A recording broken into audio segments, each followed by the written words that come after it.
کیونکہ اس بستی میں سب سے بڑا اور پرانا مسلمان یہی تھا۔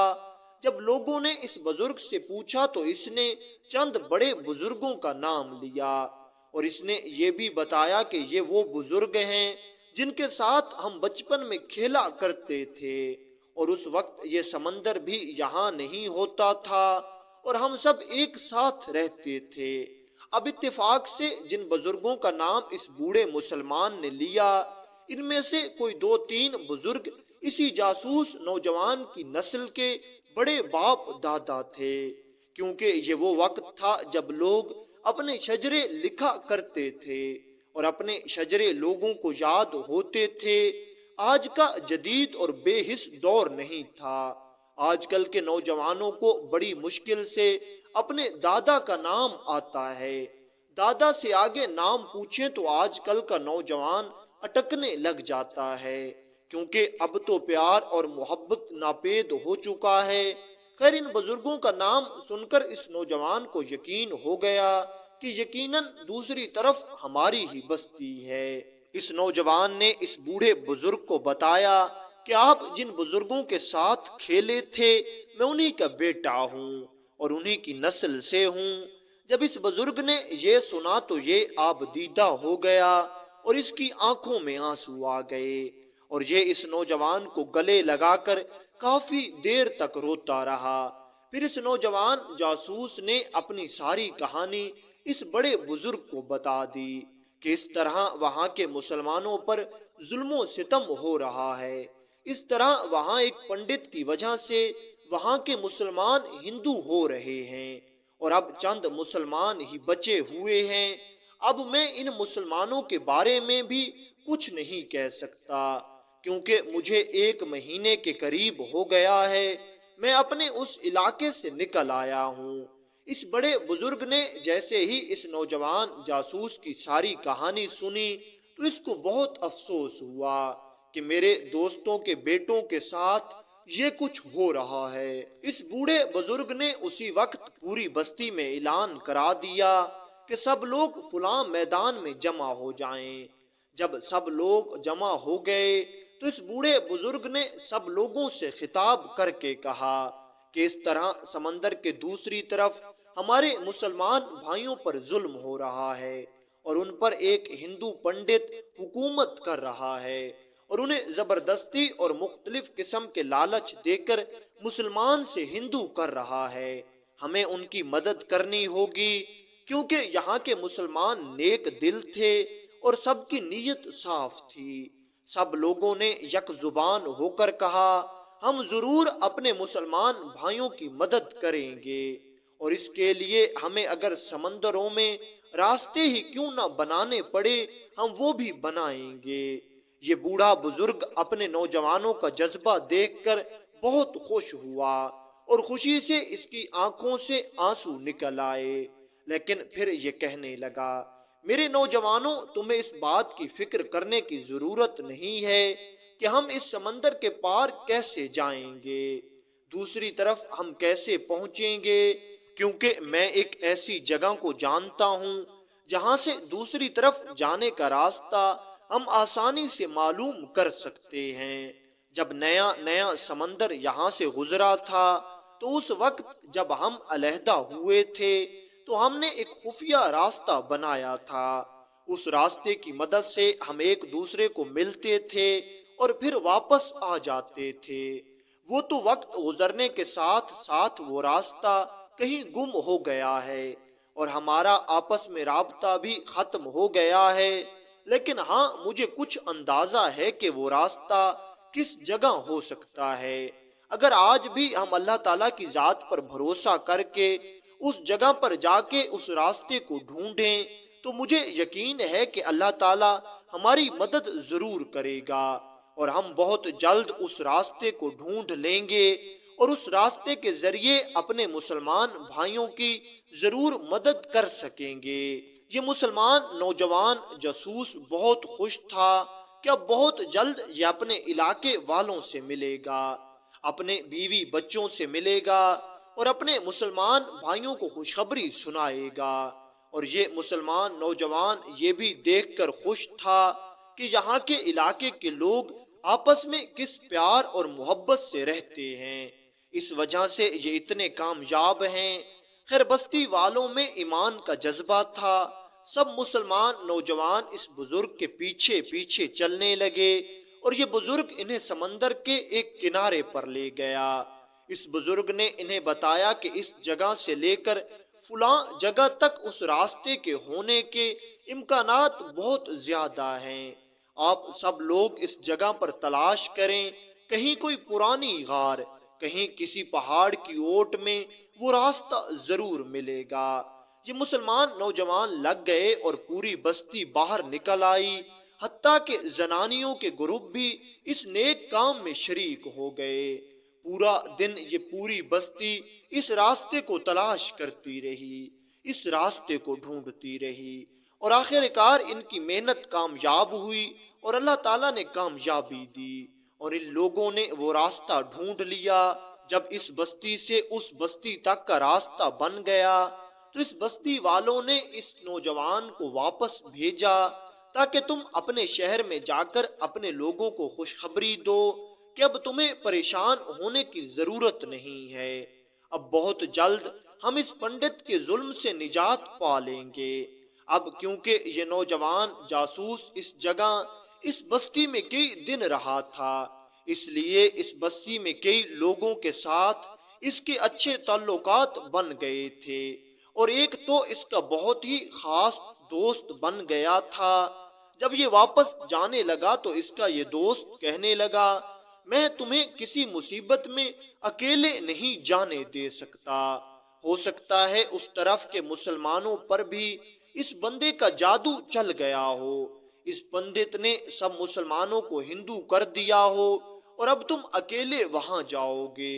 ہو سکتا ہے وہ تمہیں بھی پکڑ کر تم پر بھی ظلم و ستم کریں، میں بھی تمہارے ساتھ آؤں گا۔ اس طرح یہ دونوں نوجوان اس بستی میں داخل ہو گئے، لیکن دوسری طرف اللہ تعالیٰ کی رحمتیں ویسی کی ویسی نازل ہو رہی تھیں، اور جتنے لوگ یہ جاسوس نوجوان چھوڑ کر آیا تھا اتنے لوگ ویسے کے ویسے اپنے ایمان پر قائم تھے، اگرچہ اب ان کے حالات بہت خراب ہو چکے تھے۔ وہ پنڈت اور زیادہ طاقتور ہو چکا تھا، اس کا جادو اور سر چڑھ کر بول رہا تھا، لیکن پھر بھی جو ایمان کا پکا ہوتا ہے، جو مومن ہوتا ہے، وہ سوائے اللہ تعالیٰ کے کسی اور کو نہیں مانتا اور اللہ تعالیٰ کی عبادت کرتا ہے، اور پھر اللہ تعالیٰ بھی اس انسان کی مدد فرماتے ہیں اور وہ انسان اپنے ایمان پر قائم رہتا ہے۔ خیر یہ نوجوان فوراً اپنے انہی لوگوں کے پاس گیا، اب اس کے ساتھ اس کا یہ دوست نوجوان بھی تھا۔ دونوں نے جا کر ان سب لوگوں کو اکٹھا کیا اور انہیں خوشخبری سنائی۔ سب لوگ یہ سن کر بہت خوش ہوئے کہ اب ہم اس بستی میں جائیں گے اور وہیں رہیں گے، کیونکہ اس بستی والوں نے اور اس بوڑھے بزرگ مسلمان نے اس نوجوان کو واضح طور پر بتا دیا تھا کہ تمہیں پریشان ہونے کی ضرورت نہیں ہے، اللہ تعالیٰ کا دیا ہوا ہمارے پاس بہت کچھ ہے، میرے پاس کئی زمینیں وافر پڑی ہوئی ہیں اور میں کئی لوگوں کو رہائش دے سکتا ہوں، آخر میرے جان سے پیارے دوستوں کے بیٹے ہو تم، اس لیے جتنے لوگ اس بستی میں آنا چاہیں تم بلا جھجک ان کو یہاں لے آؤ۔ اس نوجوان کی یہ ساری باتیں سن کر سارے لوگ تیار ہو گئے اور یہ سارے لوگ اس بستی میں آنے لگے۔ اب ان دو نوجوانوں نے آنے والے ہر مسلمان کو خوبصورت اور رازداری کے ساتھ اس ہندوؤں کی بستی سے اس مسلمانوں کی بستی میں پہنچا دیا۔ اب یہ راستہ اتنا بڑا نہیں تھا کہ اس راستے سے جتنے مسلمان اس بستی میں موجود تھے سارے مسلمانوں کو ایک ساتھ اس مسلمانوں کی بستی میں لے آیا جاتا، اس لیے ان دونوں نوجوانوں نے تھوڑے تھوڑے کر کے اور رازداری سے آہستہ آہستہ سب مسلمان جو ایمان کے پکے تھے ان لوگوں کو اس بستی سے نکال کر اس مسلمانوں والی بستی میں لے آئے، اور ان سب لوگوں کی ہجرت میں کئی دن لگ گئے، لیکن اس عرصے میں باقی سب کچھ تو ٹھیک رہا۔ ایک نیا واقعہ ہوا۔ یہ نوجوان جو مسلمانوں والی بستی سے اس جاسوس مسلمان کا دوست بنا تھا اور اس کے ساتھ آیا تھا،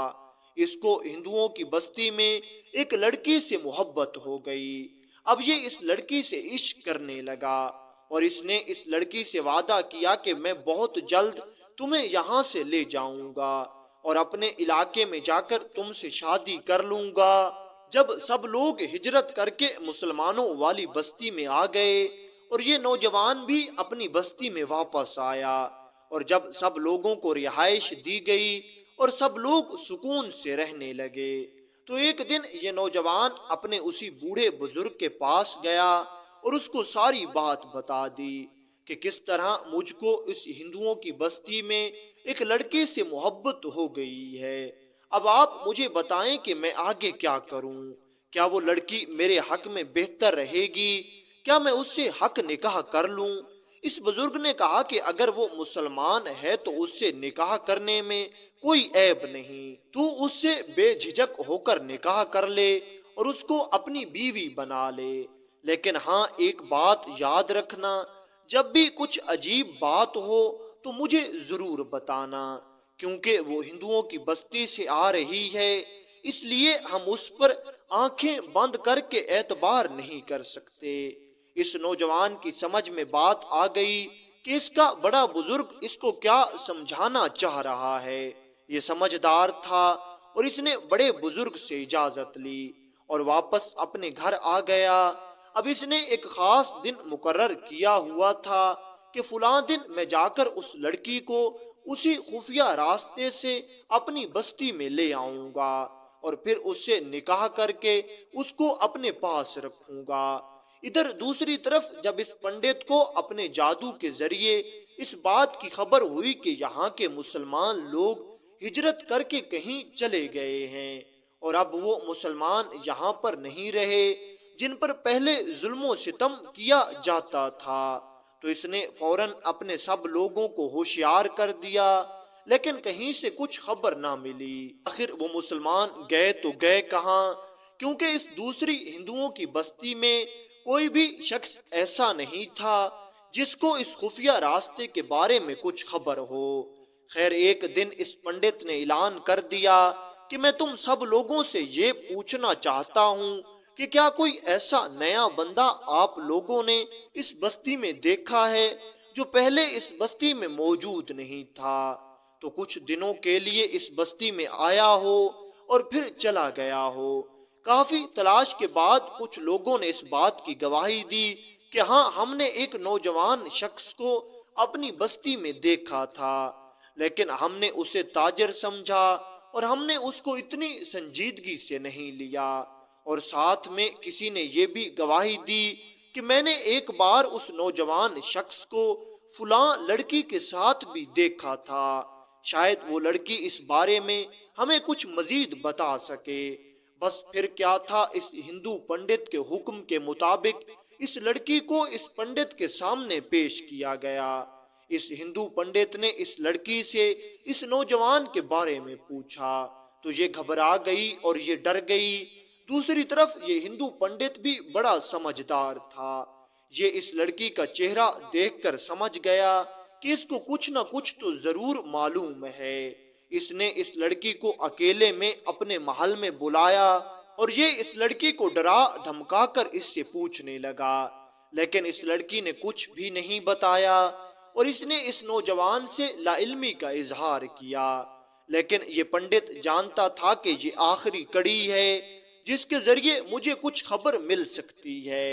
اس پنڈت نے بہت کوشش کی لیکن یہ لڑکی نہ مانی۔ آخر اس پنڈت نے اس لڑکی کو لالچ دیا اور یہ کہنے لگا اگر تم مجھے اس نوجوان کے بارے میں کچھ بتا دو گی تو میں تمہیں اپنی بیٹی بنا لوں گا، اپنے محل میں رکھوں گا اور اس طرح تمہاری باقی زندگی بڑے سکون سے گزرے گی۔ جیسے ہی اس لڑکی نے یہ سنا کہ یہ پنڈت مجھے اپنی بیٹی بنا لے گا، اپنے مال و دولت میں رکھے گا اور اپنے محل میں مجھے جگہ دے گا، اور اس وجہ سے محل میں موجود تمام خادم اور تمام نوکر میرے ساتھ رہیں گے، میری خدمت کریں گے، تو یہ لالچ میں آ گئی اور اس نے لالچ میں آ کر ساری بات اس پنڈت کو بتا دی کہ اس طرح واقعہ ہوا ہے اور بہت جلد وہ نوجوان مجھے لینے کے لیے واپس آئے گا۔ کیونکہ اس پنڈت کو اب اس خفیہ راستے کا علم نہیں تھا، اس لیے اس نے انتظار کرنا مناسب سمجھا، اور اس نے اس لڑکی کو سمجھایا کہ جب وہ تمہیں لینے آئے تو تم نے ویسا ہی کرنا ہے جیسا میں تمہیں بتا رہا ہوں۔ پھر اس پنڈت نے ایک ترکیب اس لڑکی کو سمجھا دی اور اس لڑکی نے بھی حامی بھر لی کہ جب وہ نوجوان مجھے لینے آئے گا تو میں بالکل ایسا ہی کروں گی۔ کچھ دنوں کے بعد دوسری طرف یہ مسلمان نوجوان اپنے اس بڑے بزرگ سے اجازت لے کر اس لڑکی کو لینے کے لیے اسی خفیہ راستے سے اس گاؤں میں واپس آ گیا، اور اس نے اس لڑکی کو کہا کہ آؤ، اب میں تمہیں لینے آیا ہوں، تم میرے ساتھ آؤ اور میری بستی میں آؤ، میرے علاقے میں آؤ، اب ہم اپنے علاقے میں سکون سے رہیں گے۔ یہ لڑکی کہنے لگی ہاں ٹھیک ہے، میں تمہارے ساتھ آنے کے لیے تیار ہوں، لیکن ایک چھوٹی سی مشکل ہے، ایک چھوٹی سی پریشانی ہے۔ اس نوجوان نے پوچھا وہ بھلا کیا؟ یہ لڑکی کہنے لگی اصل میں تم جانتے ہو کہ یہاں کا سردار ہندو پنڈت ہے اور وہ یہاں پر مسلمانوں پر ظلم و ستم کرتا ہے۔ اب اس علاقے میں میرا اور تو کوئی نہیں ہے، لیکن میرا ایک بوڑھا باپ ہے۔ میں جانتی ہوں کہ اگر میں اپنے بوڑھے باپ کو چھوڑ کر تمہارے ساتھ تمہاری بستی میں چلی گئی تو پیچھے میرے بوڑھے باپ پر یہ ہندو پنڈت ظلم و ستم کرے گا۔ اس نوجوان نے جیسے ہی یہ سنا تو یہ کہنے لگا ہم تمہارے بوڑھے باپ کو بھی ساتھ لے جاتے ہیں، ویسے بھی ہم یہاں کے مسلمانوں کو، وہ مسلمان جن پر یہ ہندو پنڈت ظلم و ستم کرتا ہے، ان کو اپنے علاقے میں اچھی طرح سے رہائش دے رہے ہیں۔ یہ لڑکی کچھ دیر جھوٹ موٹ کا انکار کرنے کے بعد اس بات کے لیے راضی ہو گئی کہ اب میں اپنے بوڑھے باپ کے ساتھ تمہارے ساتھ آؤں گی۔ اب اس لڑکی نے اس نوجوان شخص کو جو شخص بتایا کہ یہ میرا باپ ہے وہ کوئی اور نہیں تھا بلکہ وہی ہندو پنڈت جادوگر تھا۔ اس جادوگر پنڈت نے مسلمانوں کا لباس پہنا اور مسلمانوں کا حلیہ بنا کر اس لڑکی اور لڑکے کے ساتھ اس مسلمانوں کی بستی میں آ گیا۔ یہاں آ کر اس نوجوان نے چپکے سے اس لڑکی کے ساتھ نکاح کر لیا اور پھر ایک ساتھ رہنے لگے۔ ساتھ میں اس نے یہ ساری بات جا کر اس بوڑھے بزرگ کو بتائی کہ میاں اس طرح میں اس لڑکی کو لے آیا ہوں اور ساتھ میں اس کا بوڑھا باپ بھی ہے اور اب وہ بھی ہمارے ساتھ رہ رہا ہے، میں اس کے بوڑھے باپ کو وہاں پر اکیلا نہیں چھوڑ سکتا تھا۔ یہ بوڑھا بزرگ مسلمان یہ سن کر بہت خوش ہوا اور اس نوجوان کو شاباش دینے لگا، یہ تو تم نے بہت اچھا کام کیا ہے، اس طرح تم ایک بے سہارا کو سہارا بھی دو گے۔ جب تم اللہ کی رضا کی خاطر کسی مسلمان کی مدد کرو گے تو اللہ تعالیٰ تم سے ضرور خوش ہوگا۔ پھر یہ نوجوان اپنے گھر میں واپس آ گیا اور اپنے گھر میں اپنی اس بیوی کے ساتھ رہنے لگا۔ اب دن گزر رہے تھے لیکن ایک خاص بات یہ تھی کہ اس پنڈت نے ایک کام کرنا شروع کر دیا۔ یہ پنڈت سارا دن ایک کمرے میں بیٹھا رہتا اور وہیں بیٹھ کر کچھ پڑھتا رہتا تھا۔ کبھی یہ اس کمرے کے اس کونے سے باہر نہیں نکلا تھا۔ کئی بار اس نوجوان نے اس پنڈت سے ملاقات کرنے کی کوشش کی لیکن ہمیشہ یہ اپنی عبادت میں مشغول ہونے کا بہانہ کرتا۔ بس پھر کیا تھا، اب تو یہ معمول ہو چکا تھا کہ اس پنڈت کو اسی کمرے کے کونے میں کھانا پہنچا دیا جاتا اور وہ اسی کمرے کے کونے میں بیٹھا رہتا۔ جب یہ نوجوان اس لڑکی سے پوچھتا کہ تمہارا باپ اس کونے میں کیوں بیٹھا رہتا ہے اور اس کمرے سے باہر کیوں نہیں نکلتا، تو یہ لڑکی اس نوجوان سے کہتی کہ اصل میں میرا باپ ایک سچا اور پکا مسلمان ہے۔ کئی دنوں سے اور کئی مہینوں سے اس ہندو پنڈت نے ہم پر بہت ہی ظلم و ستم کر رکھا تھا اور ہمیں ہماری عبادت کرنے کی آزادی نہیں تھی، اس وجہ سے میرا باپ صحیح طرح سے عبادت نہیں کر سکتا تھا۔ اب جب وہ اس طرح اپنی آزادی سے اپنی عبادت کر سکتا ہے تو وہ اللہ تعالیٰ کا شکر ادا کر رہا ہے اور اللہ تعالیٰ کی عبادت کر رہا ہے۔ یہ سن کر یہ نوجوان بھی خوش ہو جاتا کہ اس لڑکی کا باپ بہت ہی نیک ہے، اور نیک باپ کی بیٹیاں اکثر نیک ہوتی ہیں، اس لیے اب اس کو کوئی فکر نہیں تھی۔ کچھ عرصہ تو یوں ہی چلتا رہا، پھر ایک دن یہ پنڈت اس کمرے سے اچانک باہر نکلا اور یہ اس نوجوان سے کہنے لگا، میاں میں نے اتنا عرصہ کمرے میں بیٹھ کر عبادت کی ہے اور مجھے ایک بات سمجھ میں آ گئی ہے، ہم مسلمان لوگ راہ ہدایت پر نہیں ہیں اور اصل دین تو کوئی اور ہی ہے، اصل میں خدا تو یہ بت ہیں۔ اتنا کہتے ہی اس ہندو پنڈت نے ان بتوں کی طرف اشارہ کیا جو اس نے اس کمرے میں بیٹھ کر اس لڑکی کی مدد سے بنائے تھے، اور یہ کہنے لگا اگر تمہیں میری بات کا یقین نہیں آتا تو تم خود ان بتوں سے پوچھ لو، یہ تمہیں بول کر بتائیں گے۔ یہ نوجوان جانتا تھا کہ پتھر کے بت کبھی بول نہیں سکتے، لیکن پھر بھی اس نے آگے جا کر اس بت سے پوچھا، بتاؤ تم کیا کہنا چاہتے ہو؟ اس بت نے بول کر صاف صاف الفاظ میں وہی گستاخانہ جملے ادا کیے جو یہ ہندو پنڈت پہلے اپنے جادو کے زور سے پتھر کے بتوں سے کہلوا کر لوگوں کو مسلمان سے ہندو کرتا تھا۔ اس نوجوان نے جیسے ہی یہ سارا ماجرا دیکھا اور اس بت کے منہ سے آواز سنی تو یہ سمجھ گیا کہ یہ ضرور کوئی جادو کا اثر ہے، اور یہ جانتا تھا کہ پوری کائنات کا اکیلا اور واحد مالک و خالق صرف اللہ ہی ہے۔ اس نے صبر و تحمل کا مظاہرہ کیا اور یہ بالکل سکون سے کہنے لگا، اگر میں یہاں سب لوگوں کے سامنے اپنی بستی میں اس بت کو خدا مانتا ہوں تو اس بستی والے مجھے مار ڈالیں گے۔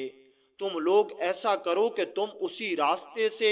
اپنے گاؤں میں چلے جاؤ، میں بہت جلد چھپ چھپ کے اس بات کی تبلیغ کر کے کئی لوگوں کو اسی بستی میں لے آؤں گا، پھر ہم سب اسی بستی میں آ کر تمہاری بات مان لیں گے، اور پھر آہستہ آہستہ ہم یہاں کے لوگوں کو وہاں لے آئیں گے، اور آہستہ آہستہ سب لوگ تمہاری بات مان لیں گے اور تمہیں حق پر مانیں گے، معاذ اللہ، اور اس طرح ہم سب مسلمان ہندو ہو جائیں گے اور سب مسلمانوں کو ہندو بنا دیں گے۔ یہ سب کچھ سن کر یہ ہندو پنڈت بہت خوش ہوا اور یہ کہنے لگا، تم نے بالکل ٹھیک فیصلہ کیا ہے، تم ایسا کرو کہ کل ہی ہمیں اس خفیہ راستے سے اپنی بستی میں پہنچا دو، اور پھر کچھ لوگوں کے ساتھ تم خود وہاں آ جانا، ہم ان سب لوگوں کے سامنے اپنے مذہب کی تائید کریں گے اور سب لوگوں کو اپنے مذہب پر لے آئیں گے۔ اس نوجوان نے کہا ٹھیک ہے، اور اس نوجوان نے اس لڑکی اور اس ہندو پنڈت کو اگلے دن اپنی بستی سے نکال کر اسی پرانی بستی میں پہنچا دیا، اور پھر واپس آ کر یہ سیدھا اسی بوڑھے بزرگ مسلمان کے پاس آیا اور ساری کہانی اس بزرگ کو سنا دی۔ وہ بزرگ سمجھ گیا کہ ماجرا کیا ہے، اس نے کہا تم فکر مت کرو، تم ایسا کرو کہ فلاں دن چند لوگوں کو ساتھ لے کر اس علاقے میں چلے جاؤ، باقی سب کچھ ہم دیکھ لیں گے، اللہ تعالی ہماری ضرور مدد کرے گا۔ نوجوان نے کہا آپ جیسا مناسب سمجھیں میں ویسا ہی کروں گا۔ بس پھر کیا تھا، کچھ دنوں کے بعد اس نوجوان نے چند اور لوگوں کو ساتھ لیا اور یہ اس بستی میں چلا گیا۔ اس بستی میں پہنچ کر اس نے سب کی ملاقات اس ہندو پنڈت سے کروائی، اور اس نے اس ہندو پنڈت کو بتایا کہ یہ سب لوگ اس لیے آئے ہیں کیونکہ یہ سب لوگ اپنی آنکھوں سے وہ کچھ دیکھنا چاہتے ہیں جو تم نے مجھے میرے گھر میں دکھایا تھا، اور تم انہیں بتاؤ کہ تم کیا کیا کر سکتے ہو۔ اتفاق سے یہ دن بھی میلے کا دن تھا، میلہ لگ گیا تھا۔ یہ پنڈت بہت خوش ہو گیا کہ اب اس بستی کے لوگوں پر بھی میری حکومت ہوگی، اس نے سب لوگوں کے سامنے ایک بت پر کچھ منتر پڑھا اور پھر پھونک ماری، پھر اس بت میں سے آواز آنے لگی، اور پھر یہ پنڈت سب لوگوں سے کہنے لگا میں نے بہت عبادت کی ہے، اور اب میرا یہ خدا مجھ سے بہت راضی ہے، اب میں کسی بھی چیز، کسی بھی پتھر کے ٹکڑے پر پھونک ماروں تو وہ بولنے لگ جاتا ہے، اس میں آواز پیدا ہو جاتی ہے۔ یہ اس بات کی بہت بڑی دلیل ہے کہ میں ہی سچا ہوں اور تم سب جھوٹے ہو۔ اتنا سننا تھا کہ وہ لوگ جو اس نوجوان کے ساتھ آئے تھے، ان میں سے ایک بوڑھے شخص نے کانپتی ہوئی آواز میں کہا تم جھوٹ بول رہے ہو، ایسا نہیں ہو سکتا کہ جب تم چاہو اور جس پتھر سے چاہو آواز پیدا کر دو، آواز دینا صرف اللہ کا کام ہے، وہ چاہے تو گونگوں کو آواز دے دے اور وہ چاہے تو فصیح و بلیغ لوگوں سے بولنے کی طاقت چھین لے، تم بھی اسی کے عاجز بندے ہو، تم کچھ بھی نہیں کر سکتے،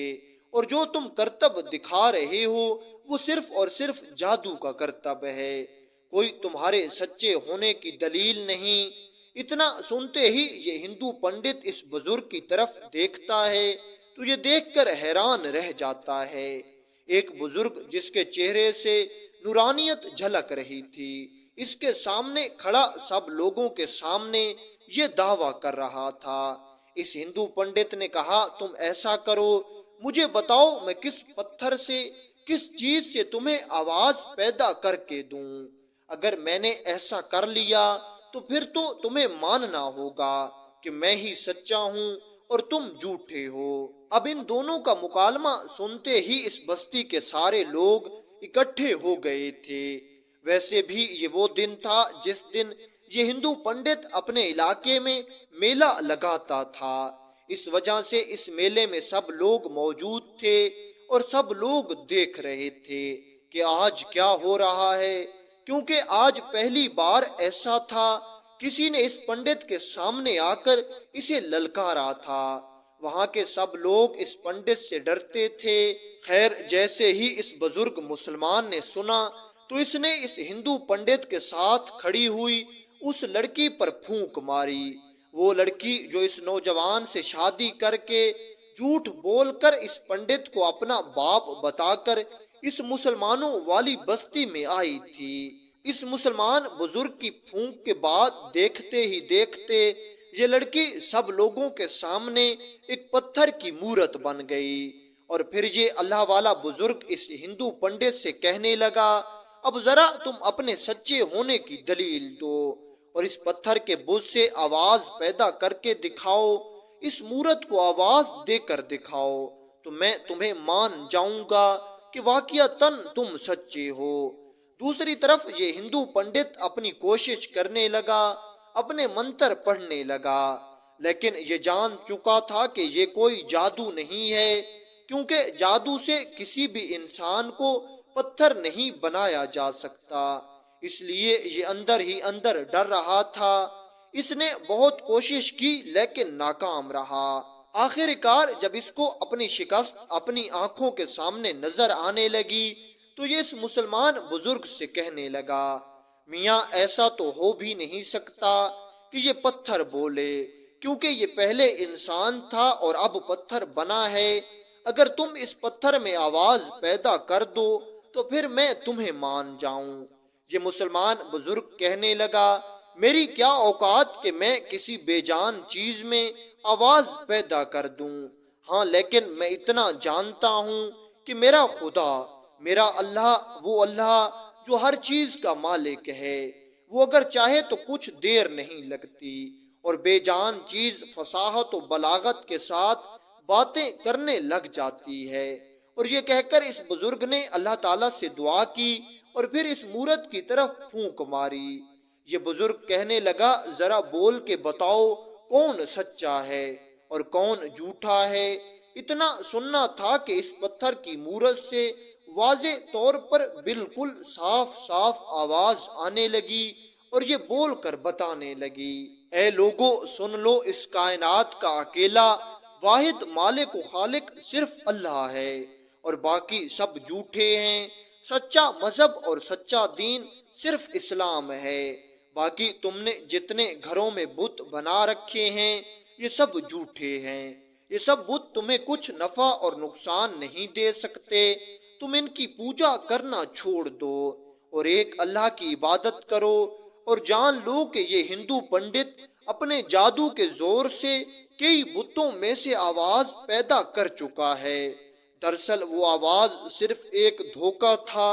باقی کچھ نہیں تھا۔ پہلے ہندو پنڈت جو بتوں سے آواز نکالتا تھا وہ اٹک اٹک کر آتی تھی، کبھی آتی تھی کبھی بند ہو جاتی تھی، لیکن اب کی بار اس مورت نے بالکل واضح اور صاف صاف اور ایک ہی ساتھ سب کچھ اتنا کلیئر بولا کہ سب لوگ حیران ہو گئے۔ وہ مسلمان جو مسلمان سے ہندو ہوئے تھے، ان لوگوں کے دل میں ایمان کا جذبہ جاگ چکا تھا۔ سب لوگوں کے دل میں ایمان کی وہ چنگاری اب حرارت پکڑ رہی تھی جو پہلے راکھ کے ڈھیر میں دبا دی گئی تھی۔ پھر یہ اللہ والا اللہ تعالیٰ سے دعا کرنے لگا، یا اللہ اب تیرے دین کا کام ہو چکا ہے، اب تو اس لڑکی کو پہلی شکل میں واپس لے آ۔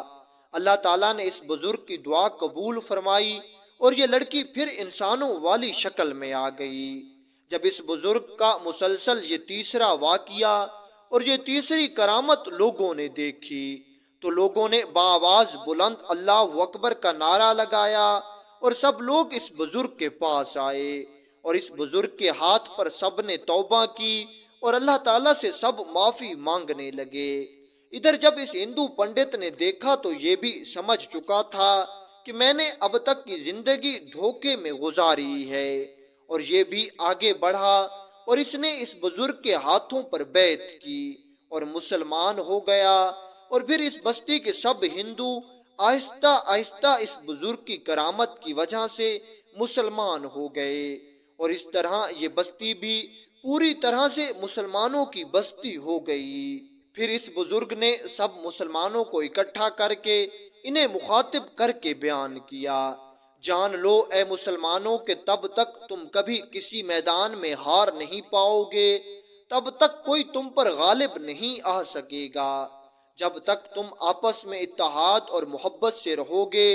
لیکن یاد رکھو کہ جب تم آپس میں حسد اور نفرت پال لو گے تو پھر تمہارا دشمن اگرچہ تھوڑا اور تعداد میں کم ہی کیوں نہ ہوا، تم پر غالب آ جائے گا۔ اس لیے ہمیشہ اللہ تعالیٰ کی عبادت کرتے رہو اور آپس میں پیار، محبت اور سلوک سے رہو۔